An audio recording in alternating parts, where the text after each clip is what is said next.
Hi everyone. So I am finally getting round to doing part two of our Q&A. So if you have missed it, then look back at part one. There's far too many questions, so I've had to come back on and I wanted to delve a little deeper on the remaining ones. So here goes then. So one of the questions that we didn't get round to answering was how to keep a positive body image while you're working towards your weight loss goals. So really, really difficult. And it's like anything. You've got this vision in your head, but also you're trying to live in the moment. And that is the key point. You need to enjoy the process of what you're doing to achieve your goal. So if you don't enjoy the process that you're putting in place to achieve your goal, you're going to really, really struggle. So that is where we need to go back to basics. So you need to maybe look at the process so you can enjoy day-to-day life of achieving your goal. So if you hate running, but you're thinking, I need to run to achieve my goal, it's going to be really long and hard, and you're going to go backwards and forwards because you don't enjoy it. So we need to meet, we need to, have a connection. We need to have a conversation and put something else in place for you to achieve that goal, but in a different way. It's like when you have a destination that you want to be at, there's a few different ways on Google Maps that you can get there. And that's what I'm here to do, to talk to you, reflect with you. You may have life circumstances that have changed, and we redirect you to get you where you want to be. So that's the first part of that question. But again, day to day, looking at yourself, if you're not happy with your mind or your body, key things to do that I would recommend is measuring your progress by how you feel rather than numbers. So a lot of my ladies and the ones that were listening, we don't use that scale weight to reflect how well we're doing. We use how we feel. We touch our body, we see how, how's water retention, how do we mentally feel? How strong are we? Are we able to do things more comfortably? It might be that you struggle to put your shoes on, or it might be that you struggle to walk up the flight of stairs to your apartment. It might be watching the progress with your sleep.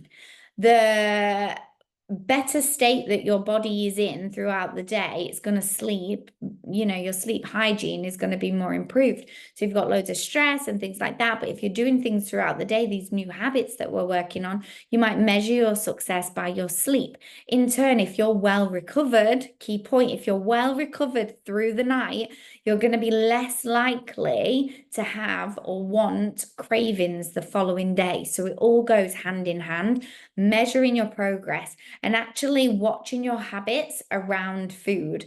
So it might be that you measure your progress of looking at, actually, I didn't want to, have loads of additional snacks today after my main meal.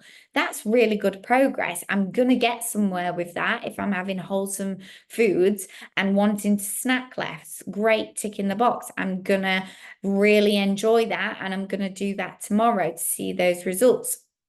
So measuring it on different factors rather than numbers. And also as well, a key one for females in your hormones is measuring your stress levels. And if your body has got fullness, wholesome feeling towards it, you're less likely to get that hangry.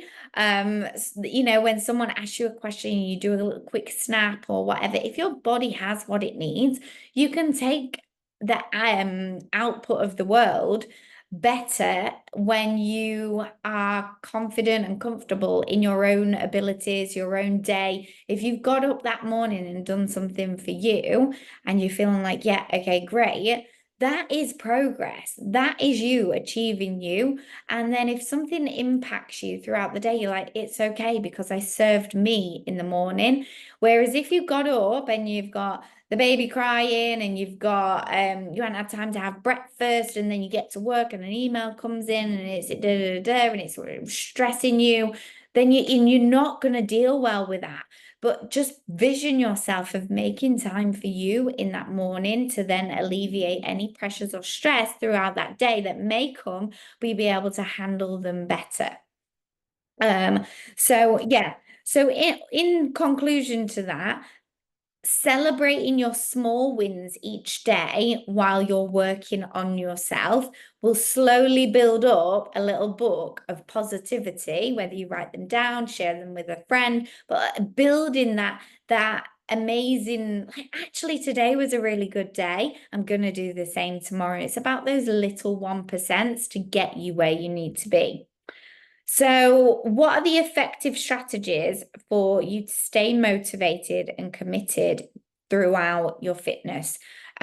So motivation doesn't last for long. It's determination, it's principles, it's dedication. Motivation is great to get you started, whether that's intrinsic or extrinsic. We've spoke about this before. And motivation only gets you so far.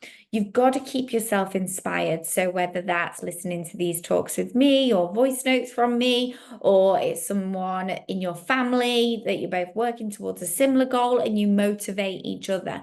But basically, it's got to come from discipline. Motivation only gets you so far. There is going to be harsher days.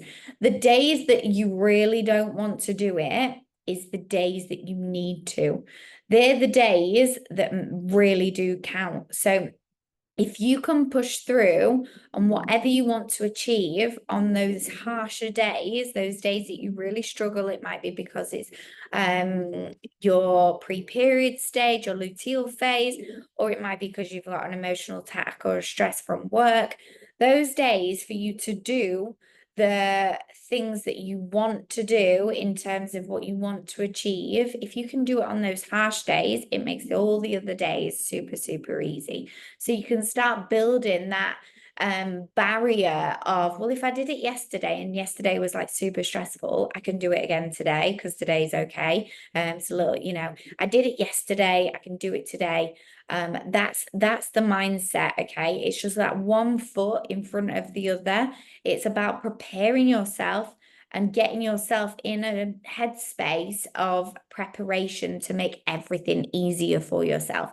If you make things easy, then the workout, it's going to be a little bit hard. You've got a busy day tomorrow, but getting yourself prepared with your clothing out, with your breakfast already made, so you don't have to do that, with the kids' outfits already. So, no matter how tired you are the evening before, if you want tomorrow to be successful, you've got to put that effort in to get prepped for tomorrow to alleviate any time that's going to be wasting your energy. So motivation, speak to people, surround yourself with reminders. It might be that you have things on your notebook in front of you at work. It might be that you're reading a book that matches to what you want to do. If you want to redecorate your house, you'll surround yourself with interior design ideas. You'll watch programs about interior design or, things like that. So go down that tunnel of what you want to do, consume your life with where you want to go. If you want to eat whole foods and be that organic person, consume your world with that and put that. So it's a law of attraction, and what you think about keeps attracting it. It's a little bit like those algorithms in your phone. Once you start following something, or once you start researching something, more of it adds on top. That's going to give you a surge of motivation to get your brain thinking, actually, I really do want to do this. So next question, negative self-talk. Okay, so it's a really, really difficult one. It's not going to change overnight. Okay, negative self-talk. You've really got to catch yourself in the moment and be like, hang on a minute. If my friend was talking like that, I would shut them down straight away. You've got to really practice it. Catch yourself in that moment and be like, that's not kind. If my daughter or my son was saying that, is that okay? No, it's not okay. If that's it's negative self-talk, find out where it's coming from. Is it something that was told to you in your childhood? You need to actually say, is that true? Is that true about me? Or is that true about me now? It may once have been true about me, but is it true about me today? No, no, it's not. So challenge your inner beliefs and really ask yourself, is that true? Is that an assumption that I've made from other people? Is it that you have a negative belief, challenge it with three positives, okay? Three positive beliefs about you that are true. You're caring, that you're productive, that you can put anything you put your mind towards. Challenge yourself with that. You need to catch it in the moment, okay? That's the true thing. What barriers might be hindering you? So everyone has the barrier of time. Time is the biggest thing. So you need to make sure that you are reflecting back on your day, what has gone well and what hasn't gone well. Where has time been wasted? How can I move more efficiently in my day tomorrow? What can I change around? It might be that you've got two meetings and they just don't align against the times with each other. Move them around. Might be that you've got two appointments for the children. It might be that your workout time needs to move. Look at your following day to prep it for success. So many barriers is just all down to time and people not planning efficiently. You need to get reflective and then do better the following day. And it's a constant thing. If you watch people that do really well in life, they have made many, many mistakes and then they've bounced back bigger and better. So be open to making mistakes and then bounce back even stronger. That is me in a nutshell. I do everything the hard way and then we bounce back and then we fine tune it and we get it to where we want to be. Okay, so make mistakes, but learn from them. Develop that growth mindset. Well, that's why you have me, because we're going to go there together. We're going to go to the dark places together, and we're also going to go to the growth places together. And the only way you can measure your progress is by looking back and then looking to the future, to where you want to be. And actually, I'm getting there. Okay. That's what you need to say to yourself. Like, I am getting there. I'm getting to where I want to be.